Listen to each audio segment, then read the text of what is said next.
السلام عليكم ورحمة الله وبركاته. إن الحمد لله نحمده ونستعينه ونستغفره ونعوذ بالله من شرور أنفسنا وسيئات أعمالنا. من يهده الله فلا مضل له ومن يضلل فلا هادي له. أشهد أن لا إله إلا الله وحده لا شريك له وأشهد أن محمدا عبده ورسوله لا نبي بعده. قال الله تعالى: يا أيها الذين آمنوا اتقوا الله حق تقاته ولا تموتن إلا وأنتم مسلمون.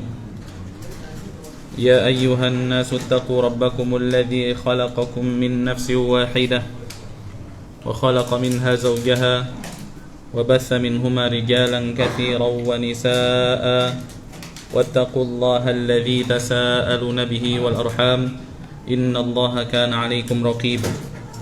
يا أيها الذين آمنوا اتقوا الله وقولوا قولا سديدا يصلح لكم أعمالكم ويغفر لكم ذنوبكم ومن يطع الله ورسوله فقد فاز فوزا عظيما.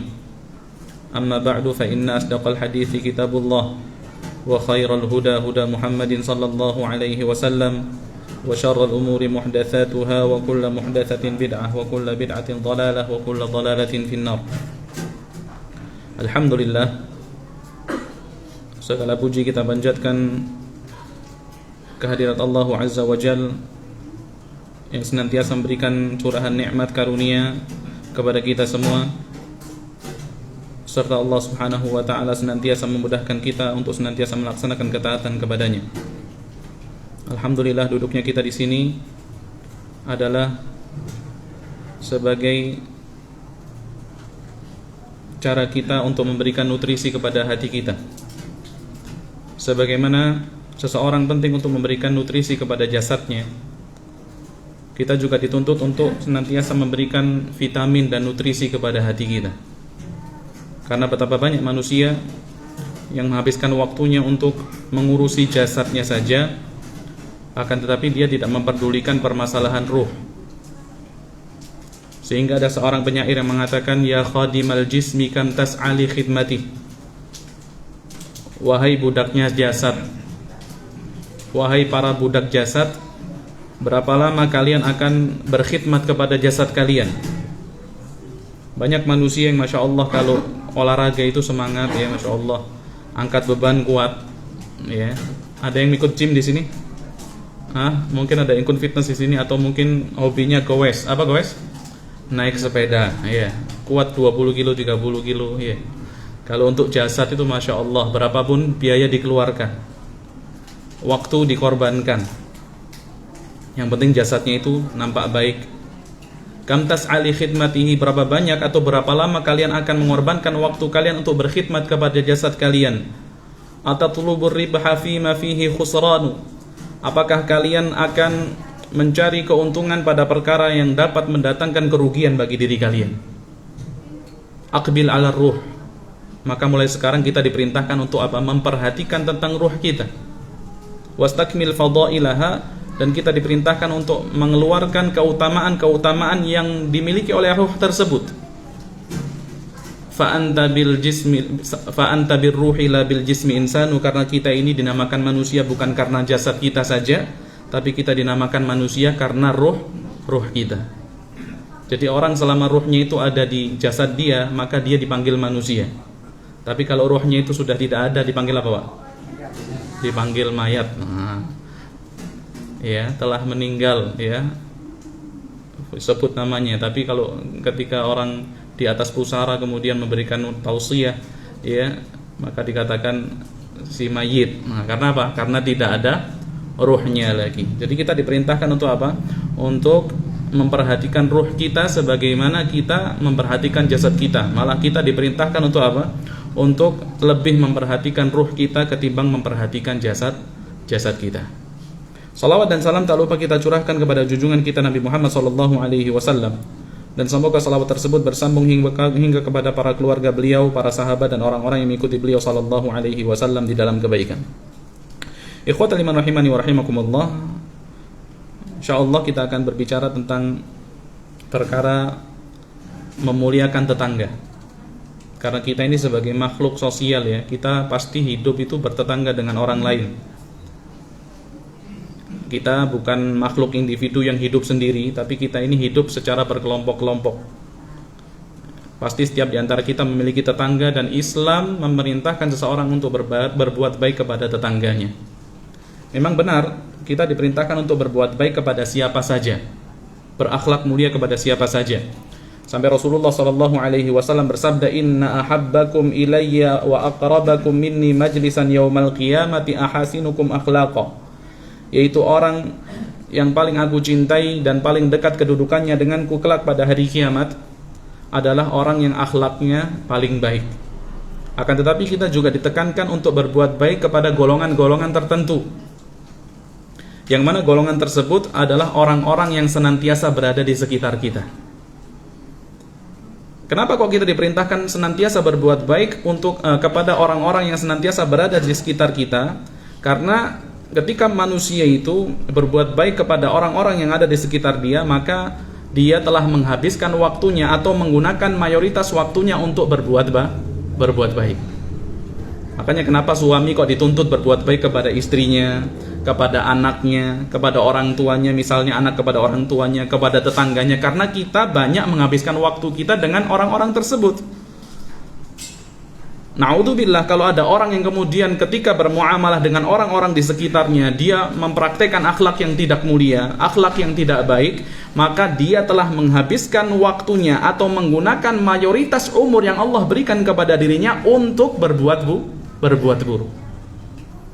Ya, jadi kita itu tergantung bagaimana sikap kita terhadap orang-orang yang ada di sekitar kita. Makanya Islam ini memberikan perhatian yang sangat besar kepada tetangga. Sampai Rasulullah SAW mengatakan di dalam sebuah sabdanya, arba'un minas sa'adah. Ada 4 perkara yang itu merupakan faktor kebahagiaan seseorang. Ada 4 perkara yang itu merupakan faktor kebahagiaan seseorang. Yang pertama yaitu al-mar'atus salihah, istri yang salihah atau pasangan yang saleh, ya. Yang kedua, al-maskanul wasi', yaitu tempat tinggal yang luas. Yang ketiga, wal jarus salih, tetangga yang baik. Tetangga yang baik. Kemudian yang keempat, wal markabul hani, yaitu tunggangan ataupun kendaraan yang nyaman. Jadi orang kalau memiliki 4 ini, maka ini adalah 4 faktor pendukung kebahagiaan dia. Yang pertama tadi apa? Istri atau pasangan yang baik. Yang kedua, rumah yang luas. Ketiga apa? Tetangga yang baik. Yang keempat adalah kendaraan ataupun tunggangan yang nyaman. Wa arba'un minasyiqa, dan 4 perkara yang itu merupakan apa? Merupakan faktor kecelakaan seseorang dibalik. Kalau tadi yang pertama apa? Istri yang baik, berarti ini almar'atus su, istri yang apa? Istri yang buruk. Pasangan yang buruk. Yang kedua wal jarus su, tetangga yang buruk. Yang keempat wal markabus su, tunggangan yang buruk. Ini motor dipakai kemana-mana mogok mulu. Ya, motor. Ya, kemana-mana mogok mulu motornya, ya, masya Allah ya. Jadi kemudian apa? Yang keempat, rumah yang sempit. Rumah yang sempit. Ya, jadi ini adalah 4 faktor yang mempengaruhi kebahagiaan atau kesusahan hidup seseorang, ya.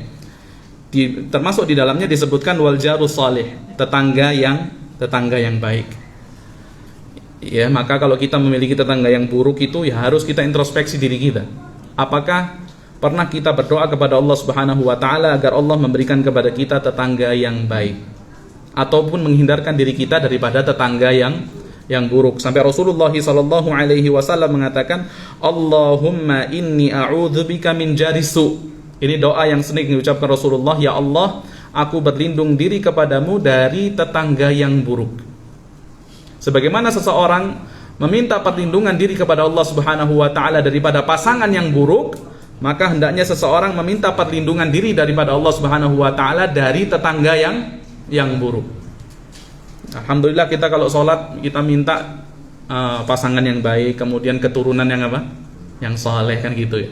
Mulai sekarang tambahin lagi apa? Minta tetangga yang baik dan minta agar dihindarkan daripada tetangga yang buruk. Termasuk juga di antara doa Rasulullah sallallahu alaihi wasallam, beliau mengatakan, Allahumma inni a'udzubika min jaris su.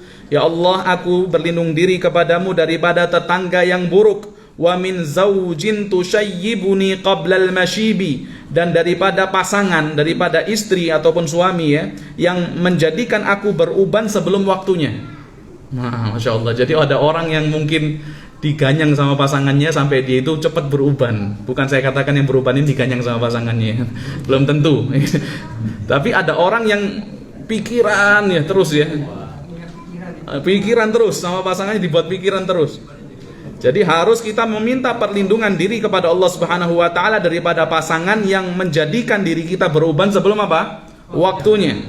Wa min waladin yakunu alayya riba, ya, dan daripada keturunan yang berkuasa kepadaku. Wa min malin yakunu alayya azaba, dan dari harta yang kelak menjadi siksa bagiku. Kemudian wa min khalilin makirin ainahu tarani wa qalbuhu tar'ani, dan daripada teman yang dekat yang berbuat makar kepadaku, matanya senantiasa melihat dan hatinya terus mengawasi. In ra'a hasanatan dafanaha wa in ra'a sayyi'atan adza'aha, apabila ia melihat kebaikanku ia menutupinya, namun apabila ia melihat kejelekanku ia pun menyebarkan kejelekan tersebut. Ini doa yang senantiasa diminta oleh Rasulullah sallallahu alaihi wasallam. Makanya Rasulullah juga memerintahkan kepada kita selaku umatnya untuk apa? Senantiasa meminta perlindungan diri kepada Allah Subhanahu wa taala dari tetangga yang buruk. Beliau sallallahu alaihi wasallam mengatakan, ta'awwadzu billahi min jaris su. Mintalah perlindungan kepada Allah dari tetangga yang buruk fi daril maqam, yaitu dari tetangga yang buruk yang berada di tempat tinggal menetap.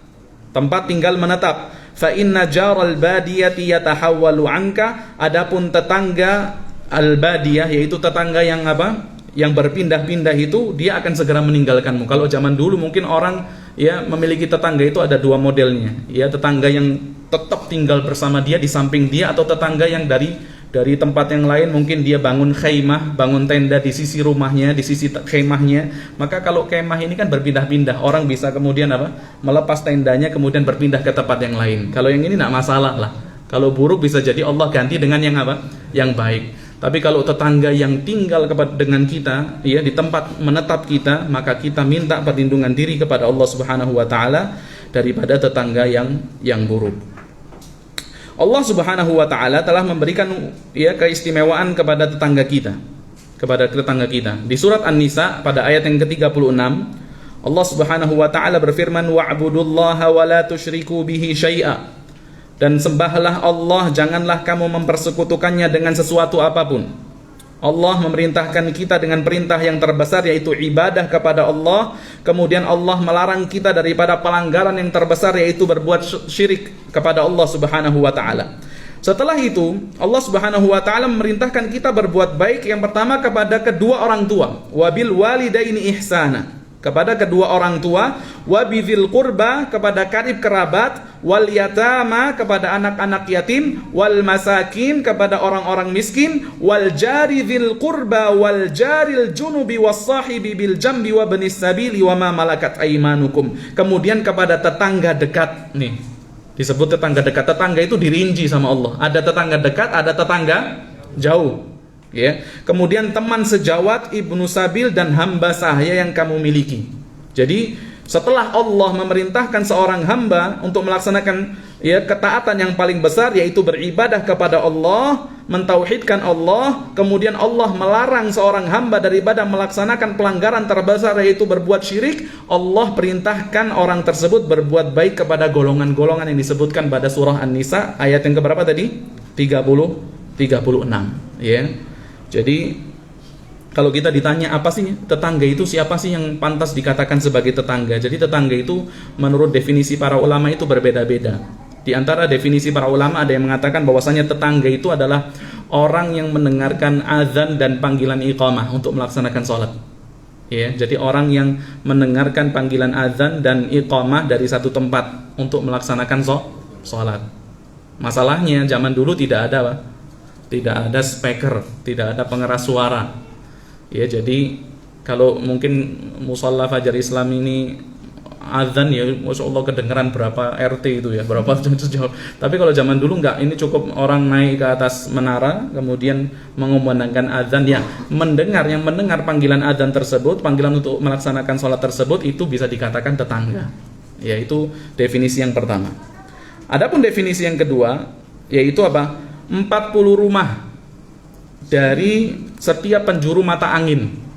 40 rumah dari setiap penjuru mata angin. Jadi 40 rumah ke utara, 40 rumah ke selatan, 40 rumah ke barat, 40 rumah ke timur. Itu juga bisa dikatakan sebagai tetangga. Adapun pendapat yang kuat, ya ini tergantung ya definisi ataupun urf yang ada pada masyarakat sekitar. Kalau di daerah kita ini ada yang ya istilahnya RT ya Pak, rukun tetangga, ada RW rukun warga. Kalau RT kan lebih apa? Lebih kecil ya. Biasanya RT itu ya sudah dipastikan kalau satu RT itu apa? Tetangga. Tapi masalahnya juga ada orang beda RT ya, gitu ya. Beda RT tapi rumahnya dekat nempel ya. Itu tetap dikatakan apa? Tetap dikatakan sebagai tetangga. Dan tetangga ini tidak hanya ya mencakup yang muslim saja. Tetangga tidak hanya mencakup yang muslim saja. Sampai Ibnu Hajar al-Asqalani rahimahullah mengatakan bahwasanya istilah tetangga itu mencakup yang muslim maupun yang kafir. Itu tetangga. Yang kedua yaitu ahli ibadah maupun ahli maksiat, itu juga tetangga. Kalau memang dia tetangga kita, maka itu ya kita katakan tetangga. Meskipun dia mungkin bukan pelaku ibadah, orang yang tidak melaksanakan ibadah ya, tapi tetap dia dikategorikan sebagai tetangga. Kemudian juga mencakup orang yang asing atau penduduk asli. Karena biasanya di daerah kita ini ada orang pendatang kemudian ngontrak rumah di samping rumah kita, ya kan gitu. Maka itu juga dikatakan sebagai tetangga kita. Dan bahkan orang yang bermanfaat atau orang yang memberikan mudarat kepada kita. Kalau itu dekatnya tinggalnya dekat dengan kita, maka juga dia dikatakan sebagai tetangga, ya. Jadi tidak hanya sekedar muslim saja, tapi yang kafir juga termasuk dikatakan tetangga. Ikhwatul iman rahimani wa rahimakumullah. Salah seorang salaf dahulu mengatakan di antara adab bertetangga itu yaitu an yabda'a bis salami wa la yutilu ma'ahul kalam. Yaitu senantiasa memulai ya mengucapkan salam dan tidak terlalu banyak ngobrol. Maksudnya kalau mengucapkan salam ya kita ucapkan salam saja, tapi tidak menghabiskan waktu untuk ngobrol. Mungkin tetangga ada kesibukan ya, tiada waktu untuk ngobrol dengan kita, maka ya kita sekedar tanya keadaan ya, tanya bagaimana kesehatan dia, mungkin sudah kita tinggalkan. Jangan terlalu banyak ngobrol, akhirnya orang nggak seneng ketemu sama kita ya. Nah ini orang kalau sudah mengucapkan salam, biasanya saya disetrap. Saya pernah ketemu satu orang ya, saya kalau ketemu sama si fulan itu Masya Allah disetrap mesti. Kenapa? Assalamualaikum, ngobrol, kemudian dia tanya, fulan tanya istrinya gimana, anaknya gimana, tentang Masya Allah, semua ditanya. Jadi dia nggak senang ketemu sama si fulan. Kenapa? Karena kalau ngobrol tidak ada berhentinya. Ya tetangga itu sekedar saja. Biasanya kita ucapkan salam, kemudian kita berbicara, kita tanyakan hajatnya, kebutuhannya, ya. Maka itu diantara adab-adab bertetangga. Ikhwatul iman rahimani wa rahimakumullah, pernah diriwayatkan daripada seseorang yang bernama Al-Jahm Al-Adawi, ya. Ini dia adalah tetangga daripada Sa'id ibn al-As. Jahm Al-Adawi ini tetangga daripada Sa'id ibn al-As. Pernah suatu ketika diceritakan waqtarra yauman li bai'i darihi, dia itu suatu hari terpaksa untuk menjual rumahnya. Mungkin butuh duit ya, mungkin butuh dana, maka dia terpaksa untuk menjual rumahnya dengan harga 100.000 dirham. Berapa harganya? 100.000 dirham. Falamma ahdarahal mustari, maka ketika pembeli yang ingin melihat rumahnya itu datang ke rumahnya, kemudian melihat sekitar, melihat rumah dan dia cocok, maka kemudian dia memberikan 100.000 dirham kepada Abul Jahm Al-Adawi. Ini harga rumahnya. Berapa tadi? 100.000 dirham.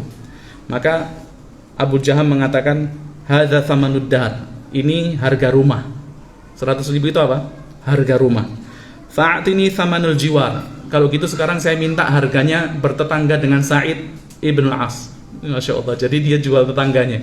Kata ini kan 100.000 ini apa? Harga rumah. Saya minta sekarang harga tetangga saya. Masya Allah. Jadi tetangganya itu apa? Dijadikan harga. Kok bisa dia mengatakan seperti itu? Dan orang zaman dulu kan kalau beli, bahkan sampai sekarang kalau beli itu ya harga apa?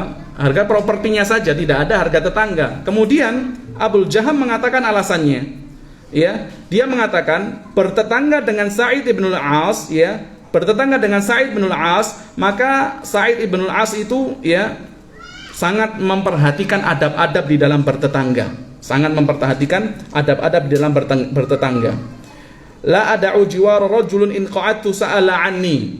Ya, ini orang kalau saya diam di rumah maka dia bertanya tentang keadaanku. Wa in ra'ani rahababi, dan ketika dia melihatku maka dia memuliakanku.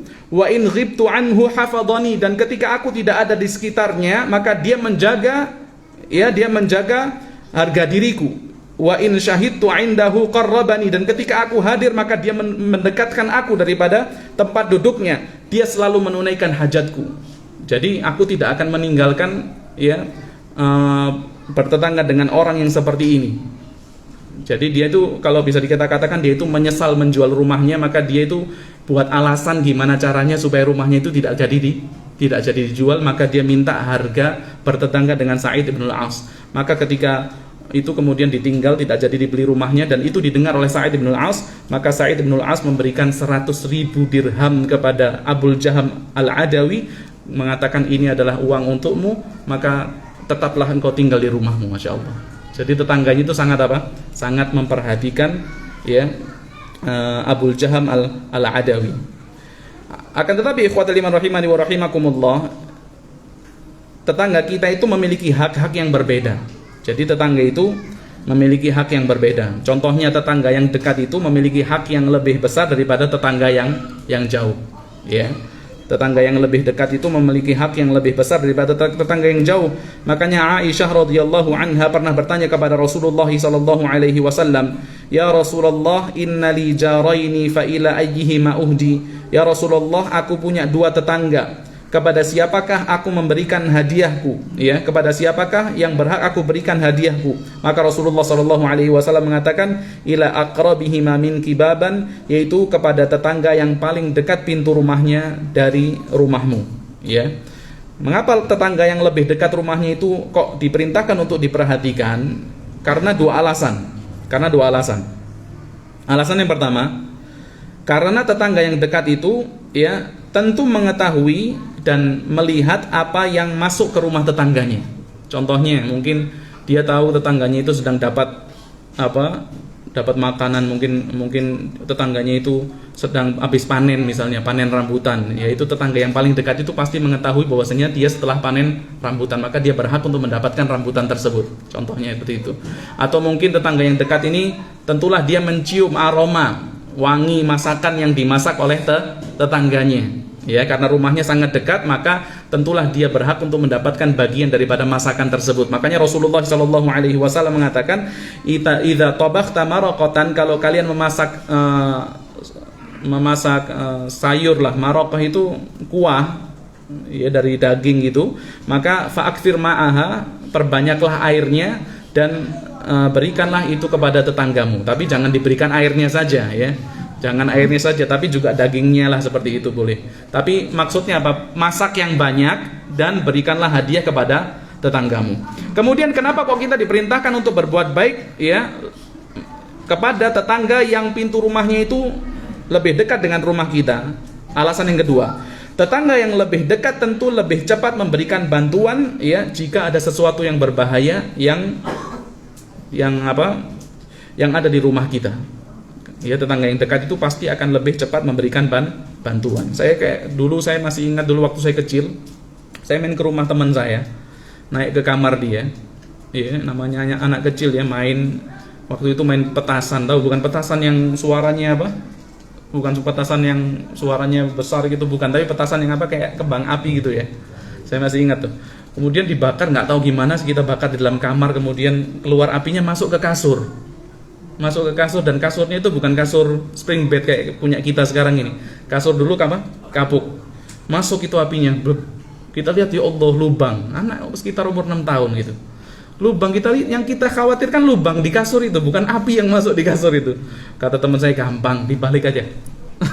Kasurnya apa? Dibalik aja. Setelah dibalik ya udah kita turun. Yang penting nggak ketahuan sama bapak saya, kata dia. Turun, kita keluar rumahnya. Dikunci rumah, nggak ada orang. Ketika balik sudah full tetangga masuk rumah semua. Kenapa? Itu kasurnya sudah bolong, sudah hitam, sudah bolong, asap kemana-mana. Tetangga yang dekat itu yang kemudian apa? Bobol pintu rumahnya, kemudian masuk, naik ke kamarnya, kemudian apa? Memadamkan apinya. Makanya tetangga yang dekat itu memiliki hak yang lebih besar daripada tetangga yang jauh, karena tetangga yang lebih dekat itu pasti akan lebih cepat memberikan pertolongan ketika ada sesuatu yang berbahaya menimpa kita. Ya. Dan tetangga itu secara umum ada tingkatan. Tetangga secara umum ada berapa tingkatan? 3 tingkatan. Yang pertama, yaitu jarun lahu haqqun wahidun, yaitu tetangga yang memiliki satu hak saja. Tetangga yang memiliki satu hak saja. Yaitu apa? Tetangga yang bukan muslim. Tetangga yang bukan muslim. Jadi haknya itu hanya hak bertetangga saja. Ada yang kedua, yaitu jarun lahu haqqani, yaitu tetangga yang memiliki 2 hak. Tetangga yang memiliki 2 hak. Siapa itu? Yaitu tetangga muslim, ya, tetangga yang muslim. Jadi dia muslim, dia juga tetangga kita, dia memiliki berapa hak? 2 hak. Yang ketiga, yaitu tetangga yang memiliki 3 tingkatan. Kalau tadi apa? Tetangga yang memiliki satu hak, ya. Satu hak, yaitu tetangga yang non muslim. Yang kedua yaitu tetangga yang memiliki 2 hak, yaitu tetangga yang muslim. Yang ketiga, tetangga yang memiliki 3 hak. Siapa kira-kira?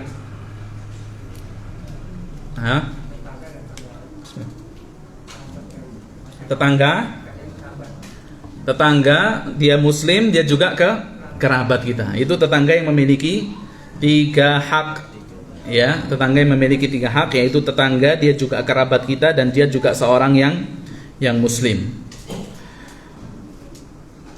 Maka Rasulullah SAW memerintahkan kita untuk berbuat baik kepada tetangga, dan ada tingkatan-tingkatannya. Kalau kita mau berbuat baik kepada tetangga, dimulai daripada tingkatan yang paling rendah. Tingkatan yang paling rendah apa itu? Yaitu kaful adza, yaitu menahan diri daripada mengganggu tetangga. Ini tingkatan yang paling rendah. Kalau kita nggak bisa berbuat baik, minimal kita tidak berbuat buruk kepada mereka, baik itu dengan perbuatan maupun dengan ucapan, ya. Ini kewajiban yang paling rendah yang harus kita lakukan. Jadi dilarang kita mengganggu tetangga kita. Sampai Allah Subhanahu wa taala berfirman di dalam surah Al-Ahzab pada ayat yang ke-58, "Walladzina yu'dzunal mu'minina wal mu'minati bighairi maktasabu faqad ihtamalu buhtanan wa itsman mubina." Dan orang-orang yang menyakiti orang-orang mukmin dan mukminah tanpa kesalahan yang mereka perbuat, maka sesungguhnya mereka telah memikul dosa yang besar. Subhanallah. Itu hanya orang mukmin dan mukminah saja, bukan tetangga. Apalagi mukmin, mukminah, dan dia juga termasuk apa? Tetangga kita. Ya, jadi tingkatan yang paling rendah itu apa? Dilarang kita mengganggu tetangga kita, menahan diri daripada mengganggu tetangga kita. Hingga Rasulullah SAW bersabda di dalam sebuah hadis yang diriwayatkan oleh Abu Hurairah radhiyallahu an, "La yadkhulul jannata man la ya'manu jaruhu bawa'iqahu." Seseorang yang senantiasa mengganggu tetangganya, niscaya dia tidak akan masuk surga. Jadi orang yang tidak akan masuk surga itu adalah orang yang senantiasa mengganggu tetangganya. Pernah juga disampaikan kepada Rasulullah SAW tentang seorang wanita, ya, inna fulanatan taqumul laila wa tasumun nahara wa taf'alu wa tasaddaq wa tu'dhi jiranaha bilisaniha. Ya Rasulullah, sesungguhnya fulanah itu orang yang sering melaksanakan salat malam. Masya Allah, salat malamnya itu istiqamah, salat malamnya itu Masya Allah. Kemudian wa tasumun nahar, dan berpuasa sunnah di siang hari. Ini bukan puasa Ramadan saja, tapi puasa sunnah, puasa Senin Kemis. Mungkin dia juga puasa Daud misalnya, ya. Wa taf'al, dan dia beribadah, wa tasaddaq, dia bersedekah, wa tu'dhi jiranaha bilisaniha, akan tetapi dia mengganggu tetangganya dengan lisannya, maka Rasulullah SAW mengatakan la khaira fiha hiya min ahlin nar, tidak ada kebaikan di dalam dirinya dan dia adalah termasuk penduduk neraka. Subhanallah. Ya. Tidak ada kebaikan pada orang seperti itu, mau dia sholatnya panjang, mau dia puasa sunnahnya Masya Allah, tapi kalau dia itu mengganggu tetangganya, maka tidak ada kebaikan, sampai Rasulullah memvonis orang tersebut masuk ke dalam nerakanya Allah Subhanahu wa ta'ala. Dan subhanallah, dosa itu kalau sudah berkaitan dengan tetangga itu, dosanya itu bisa double-double. Maksiat itu kalau sudah berkaitan dengan tetangga, dosanya itu bisa double-double, ya. Makanya Rasulullah Shallallahu Alaihi Wasallam pernah bertanya kepada seorang sahabat, mata quluna fiz zina, apa pendapat kalian tentang zina? Maka para sahabat mengatakan, harramallahu wa rasuluh, zina adalah perkara yang Allah dan Rasulnya haramkan, fahuwa haramun ila yaumil qiyamah, maka dia akan tetap haram sampai hari kiamat.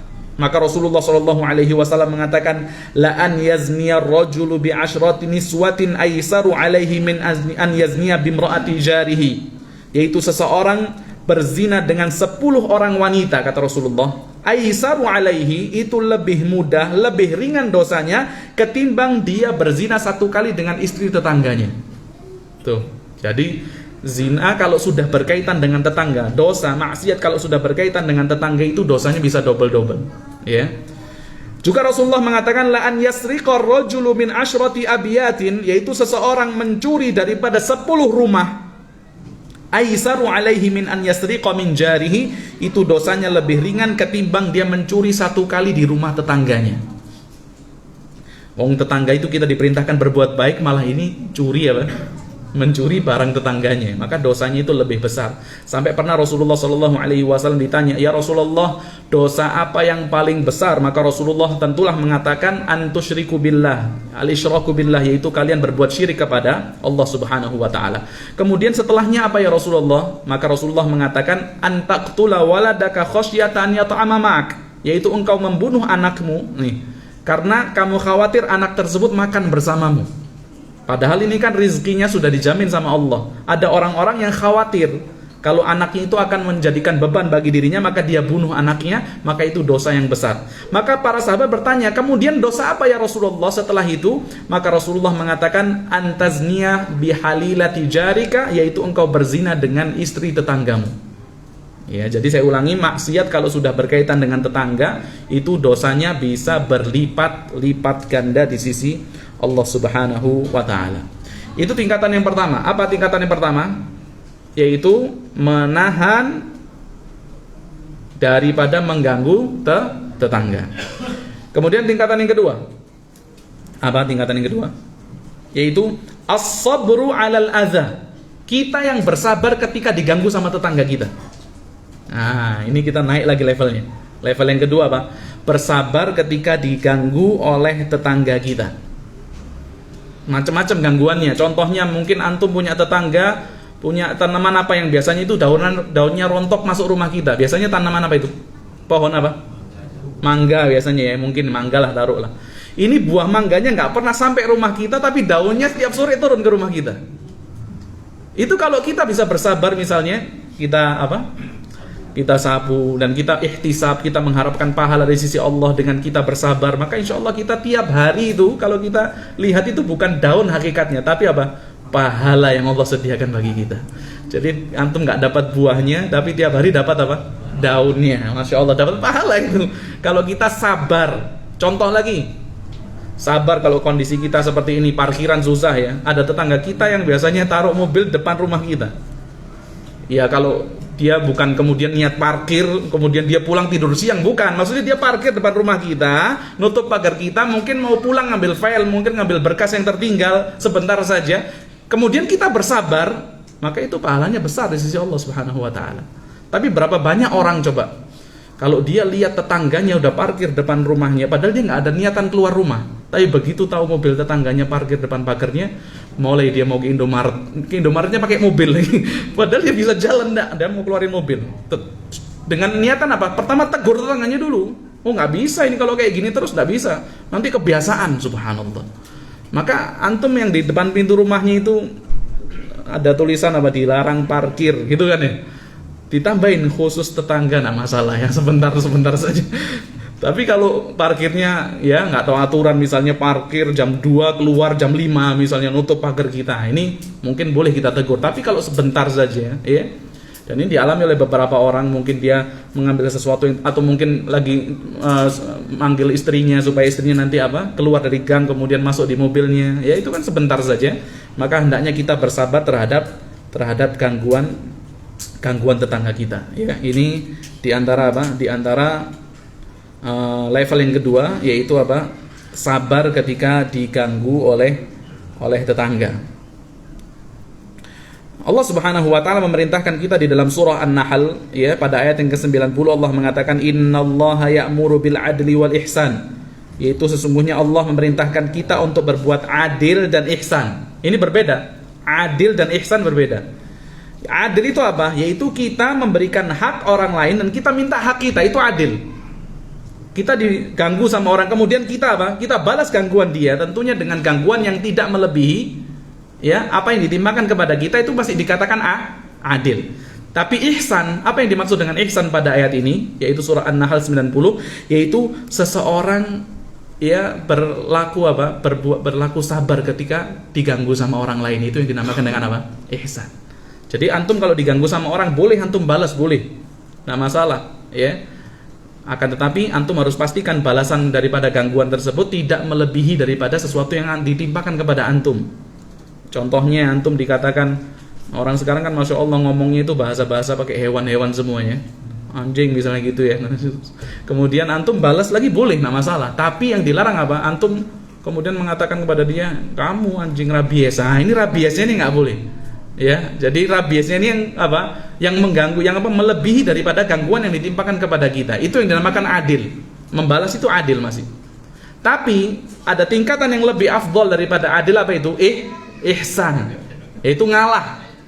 Ihsan yaitu ngalah, kita kemudian bersabar ketika diganggu sama tetangga kita. Macam-macam ya, Masya Allah. Tetangga itu kalau misalnya gangguan ini sudah terlampau menyakiti kita, terlampau mengganggu kita, maka boleh kemudian kita laporkan kepada yang berwenang, misalnya kepada ketua RT, ya, kepada orang yang bisa merubah, kepada orang yang bisa kemudian memberikan keputusan, misalnya dengan dilakukan rapat dan lain sebagainya. Sampai pernah suatu ketika sahabat itu ketika diganggu sama tetangganya dengan gangguan yang sudah sangat luar biasa, maka dia datang kepada Rasulullah SAW. Bukan datang kepada sembarang orang, karena datang kepada sembarang orang itu tidak akan menyelesaikan permasalahan, malah yang ada menambah permasalahan. Dia datang langsung kepada pemimpin, kepada siapa? Rasulullah SAW. Kemudian mengatakan, ya Rasulullah, sesungguhnya tetanggaku menggangguku. Ya Rasulullah, sesungguhnya tetanggaku menggangguku. Maka Rasulullah SAW ya mengatakan, intaliq fa akhrij mata'aka ila tariq. Pulanglah dan keluarkan barang milikmu dari rumahmu. Jadi disuruh ngeluarin barangnya dari rumahnya. Maka dilaksanakan itu. Sofanya mungkin barang-barangnya ditaruh di jalan gitu. Maka orang yang lewat kan bertanya, kenapa kamu letakkan barang-barangmu di luar rumahmu? Maka orang yang diperintahkan Rasulullah mengeluarkan barangnya itu mengatakan, aku punya tetangga yang senantiasa menggangguku. Ya, mempunyai tetangga yang senantiasa menggangguku, maka tidaklah orang yang lewat jalan tersebut kecuali orang tersebut melaknat tetangganya yang senantiasa mengganggu dia. Sampai kemudian tetangganya itu datang kepada Rasulullah SAW mengatakan, ya Rasulullah, ya, orang-orang melaknatku, orang-orang pada melaknatku. Maka Rasulullah SAW mengatakan, sesungguhnya laknat Allah di atas laknat mereka, karena kamu telah mengganggu tetanggamu. Maka kemudian dia memerintahkan kepada tetangganya untuk memasukkan barangnya kembali, dan dia mengatakan, kufita, udah, kamu tidak akan saya ganggu lagi. Nah, ini pentingnya kita mengangkat permasalahan kepada orang yang berwenang, yang bisa memberikan solusi, bukan hanya kemudian menambah masalah. Jadi kalau memang gangguan itu sudah tidak dapat kita tolerir lagi, maka boleh kita melaporkan kepada yang berwenang. Misalnya gangguan suara televisi, misalnya ya, suara radio. Kalau bisa kalau bisa kita tegur dengan sopan dan dia mau menerima teguran kita, alhamdulillah. Tapi kalau dia tidak mau menerima teguran kita, malah yang ditegur itu lebih galak daripada kita, nah ini boleh antum ya kemudian melaporkan kepada yang berwenang, ketua RT atau ketua RW ya. Kemudian itu level yang kedua. Yang pertama tadi level yang pertama? Tidak mengganggu, menahan diri daripada mengganggu tetangga. Level yang kedua Sabar atas gangguan mereka. Tingkatan yang ketiga, yaitu apa? Memuliakan tetangga dan berbuat baik kepada mereka. Memuliakan tetangga dan berbuat baik kepada tetangga. Ini level yang paling besar. Kalau kita memuliakan, pasti kita tidak apa? Mengganggu tetangga kita, ya. Jadi tingkatan yang ketiga ini adalah memuliakan tetangga dan berbuat baik kepada mereka. Contohnya, diantaranya yaitu apa? Yaitu senantiasa berbagi dengan tetangga. Kayak tadi, ada masak, ya diperbanyak masakannya, kemudian bagi sama tetangga. Sampai ada seorang sahabat, ya, ketika dia menyembelih kambing, kemudian senantiasa dia itu berkata kepada pembantunya, kepada budaknya, ya, berkata kepada budaknya, nih, dia mengatakan, apakah engkau telah menghadiahkan, ya, sebagian daripada kambing tersebut kepada tetangga kita yang Yahudi? Subhanallah. Coba buka ataupun mulailah, ya, kita bagi-bagi daging ini, yaitu kepada tetangga kita yang Yahudi. Maka kemudian budaknya mengatakan, Yahudi? Apakah Yahudi mau kamu bagi daging ini? Aslahakallah, semoga Allah memperbaiki dirimu. Masa Yahudi mau kita kasih bagian dari kambing ini? Maka dia mengatakan, ya, aku senantiasa mendengar Rasulullah SAW berwasiat untuk berbuat baik kepada tetangga. Sampai Rasulullah mengatakan, mazala Jibrilu yusini biljar.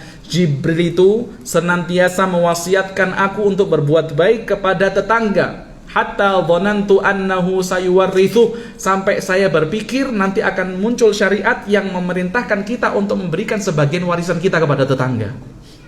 Sampai kayak gitu. Jadi Jibril itu kalau datang kepada Rasulullah selalu mengingatkan agar Rasulullah berbuat baik, memuliakan kepada tetangganya, sampai Rasulullah berpikir, wah ini bisa jadi turun syariat yang apa? Memerintahkan orang untuk memberikan bagian warisannya kepada tetangga. Tapi kan tidak ada, ya. Tidak ada syariat yang seperti itu. Maksudnya apa? Maksudnya senantiasa Rasulullah itu diingatkan untuk berbuat baik kepada tetangganya oleh malaikat Jibril. Ya, jadi hendaknya kita berbagi. Itu yang Yahudi saja diberikan bagiannya. Bahkan dikatakan ibda bijarinal Yahudi. Buka ataupun mulailah kita bagikan kambing ini dari tetangga kita berikan kepada tetangga kita yang Yahudi. Ya. Jadi apalagi kalau tetangga kita Muslim, apalagi kalau tetangga kita itu memiliki hubungan kekerabatan dengan kita, harus kita lebih perhatikan. Dan orang yang ketika diberikan hadiah oleh tetangganya, maka berusahalah sebisa mungkin untuk membalas kebaikan tersebut. Ya, yang dibalas juga jangan mengharapkan balasan itu lebih baik daripada apa yang diberikan. Contoh nih, kita masak gulai. Gulai itu biasanya pakai daging apa? Kambing, ya. Ada gulai ayam juga ada, tapi gulai kambing yang biasanya. Kita masak gulai kambing misalnya, kita kemudian datang ke rumah tetangga kita bagikan satu mangkok gulai kambing. Kemudian tetangga kita karena di rumah masaknya sayur nangka, tahu?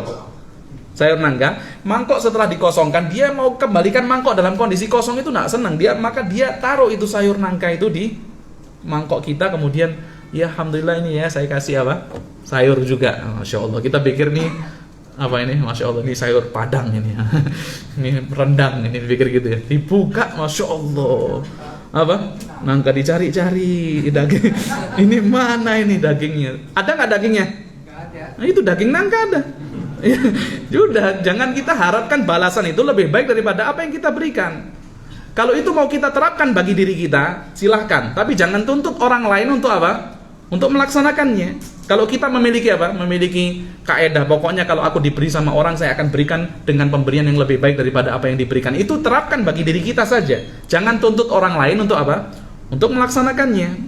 Maka orang melaksanakannya sesuai dengan kemampuan, ya. Jadi berbuat baik, dan di antara kebaikan yang diberikan seseorang kepada tetangganya yaitu apa? Senantiasa menyertai mereka di dalam kegiatan-kegiatan yang mereka miliki. Kalau ada kegiatan apapun, ya, selagi kegiatan itu tidak melanggar syariat Allah, maka kita sertakan diri kita.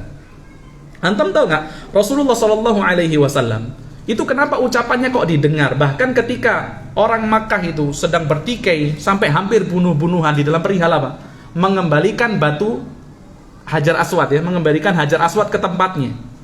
Maka kemudian mereka itu berebut siapa yang lebih berhak mengembalikan batu ini. Maka mereka menganggap bahwasanya kabilah mereka yang paling pantas mengembalikan batu tersebut. Kabilah yang lain juga menyangka seperti itu. Maka mereka sampai hampir terjadi pertikaian, peperangan. Ya, sampai ada satu kabilah itu yang menyiapkan darah isinya nampan, kemudian mereka sudah mencelupkan tangan mereka di darah tersebut. Maksudnya apa? Tidak pulang sebelum terjadi tumpah darah. Ini kisah terakhir. Maka kemudian sudah 3 hari mereka itu dalam kondisi seperti itu, sudah hampir bertikai, sudah hampir berperang. Maka kemudian satu orang yang bernama Mughirah atau siapa? Abu Umayyah ibnul Mughirah, ya. Itu mengatakan yang memberikan keputusan bagi perkara kalian ini adalah orang yang masuk melalui pintu itu. Orang yang masuk melalui pintu tersebut. Maka subhanallah, yang masuk melalui pintu tersebut adalah Nabi kita Muhammad sallallahu alaihi wasallam. Langsung orang-orang itu ngomong apa? Kalau yang kasih keputusan dia, kita ridho. Kalau yang kasih keputusan dia siapa? Muhammad, kita ridho. Kita akan terima keputusan Muhammad. Kalaulah Nabi Muhammad sallallahu alaihi wasallam bukan orang yang bergaul dengan tetangganya, ya, tidak menyertai kegiatan-kegiatan mereka, tentu mereka tidak akan menjadikan keputusan Rasulullah sallallahu alaihi wasallam sebagai hukum, betul tidak? Dia tidak kenal, kalau dia nggak pernah ikut kegiatan kita kok. Tapi karena Rasulullah senantiasa menyertai kegiatan umatnya, ya, kaumnya ketika itu, tentunya kegiatan-kegiatan yang positif, kegiatan yang baik, yang tidak melanggar syariat Allah, maka ketika yang memberikan putusan Rasulullah, mereka ridho. Sampai kemudian Rasulullah minta untuk dihadirkan selendang, ya, selendang, kemudian diletakkan batu Hajar Aswad itu di tengah-tengah selendang tersebut. Rasulullah mengatakan hendaknya setiap pemimpin kabilah mengambil ujung-ujung daripada selendang ini. Maka semua mengambil ujung-ujung daripada selendang tersebut sampai dibawa di tempat di mana Hajar Aswad itu akan diletakkan. Maka selendang itu diletakkan di bawah, maka Rasulullah yang mengangkat sendiri Hajar Aswad kemudian mengembalikan ke tempatnya. Subhanallah. Dan semua orang tidak ada yang merasa ditipu sama Rasulullah. Yang mengembalikan siapa ini?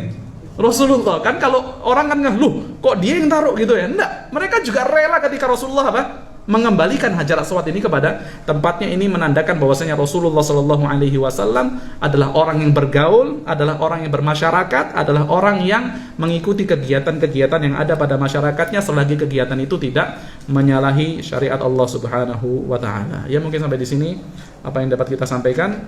Kurang lebihnya saya mohon maaf. Ada yang mau ditanya mungkin? Ya, betul.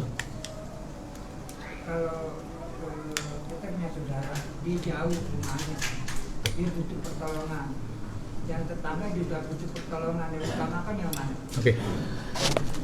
Iya. Ada orang yang memiliki saudara yang jauh yang membutuhkan pertolongan, kemudian dihadapkan di samping dia juga rumah dia ada tetangga yang membutuhkan pertolongan juga.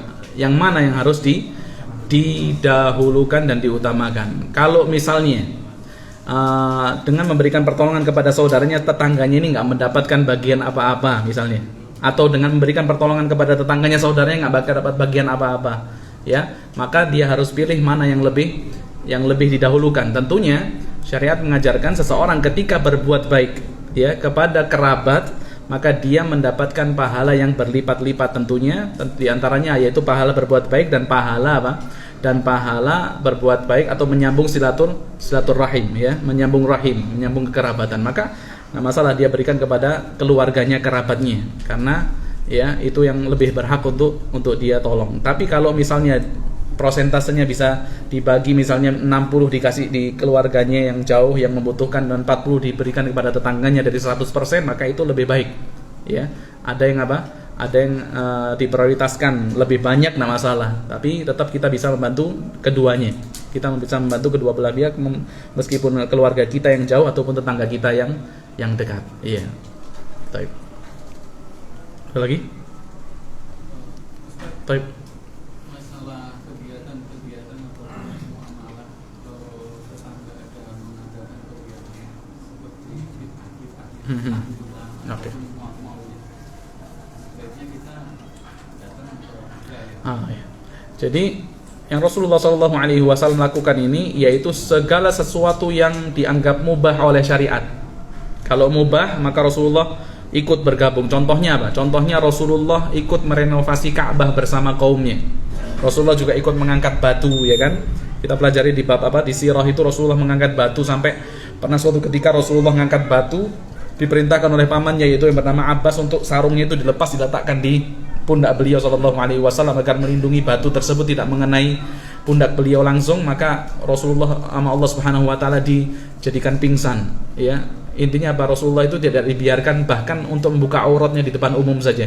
Ya, Rasulullah itu dihalangi oleh Allah Subhanahu wa taala, dijaga oleh Allah Subhanahu wa taala. Maknanya apa? Rasulullah kalau pada perkara-perkara yang itu diperbolehkan, perkara-perkara yang mubah bahkan ditekankan, Rasulullah mengikuti. Tapi kalau perkara-perkara yang melanggar syariat, maka Rasulullah tidak pernah menyertai dan mengikuti kaumnya. Termasuk diantaranya Rasulullah tidak pernah tidak pernah sujud kepada berhala sebagaimana yang kaumnya lakukan. Atau Rasulullah ketika tawaf, Rasulullah memiliki budak yang bernama siapa? Zaid ibn Harithah. Maka diantara kebiasaan kaumnya ketika tawaf itu yang diusap itu apa? Yang diusap itu satu berhala yang bernama Nailah. Maka Rasulullah larang, tidak boleh. Biar orang-orang mengusap ini Nailah, tapi kita dilarang untuk mengusap apa? Berhala Nailah. Jadi tidak menyertai perbuatan-perbuatan kaumnya yang mana perbuatan itu ya melanggar syariat Allah Subhanahu wa taala. Terlebih lagi perkara-perkara bid'ah, perkara-perkara yang diada-adakan di dalam perkara agama, tidak boleh kita menyertai, apalagi tolong menolong di dalam perkara tersebut. Karena Allah Subhanahu wa taala mengatakan wa ta'awanu 'alal birri wat taqwa wa la ta'awanu 'alal itsmi wal 'udwan. Tolong menolonglah kalian ya di atas kebaikan dan juga ketakwaan, dan janganlah kalian tolong menolong dalam perbuatan dosa dan juga permusuhan. Jadi kalau ini perkara yang mubah silahkan, tapi perkara yang melanggar syariat, perkara-perkara bid'ah, maka kita tinggalkan, tidak boleh kita mengikuti. Dan boleh kalau kemudian kita berdakwah kepada mereka, ya kita sampaikan bahwasanya perkara ini tidak disyariatkan, perkara ini adalah perkara-perkara yang baru, dengan harapan mereka juga mau mendengar ajakan kita, mereka juga mau berubah. Ya, kalau tidak juga kita doakan saja, ya kita doakan semoga Allah Subhanahu wa taala merubah mereka. Tentunya juga kita ya di luar itu kemudian kita tetap berbuat baik kepada mereka. Ya, kita tetap menampilkan akhlak yang mulia, ya. Jadi agar mereka itu tidak lebih semakin jauh daripada kita, ya mereka juga diharapkan akan mendengarkan apa yang kita ucapkan dan yang kita dakwahkan kepada mereka. Ya. Ada lagi? Cukup ya? Ada nih? Ada? Cukup, kita tutup dengan doa kafaratul majlis. Subhanakallahumma bihamdika asyhadu an la ilaha illa anta astaghfiruka wa atubu ilaik. Assalamualaikum warahmatullahi wabarakatuh.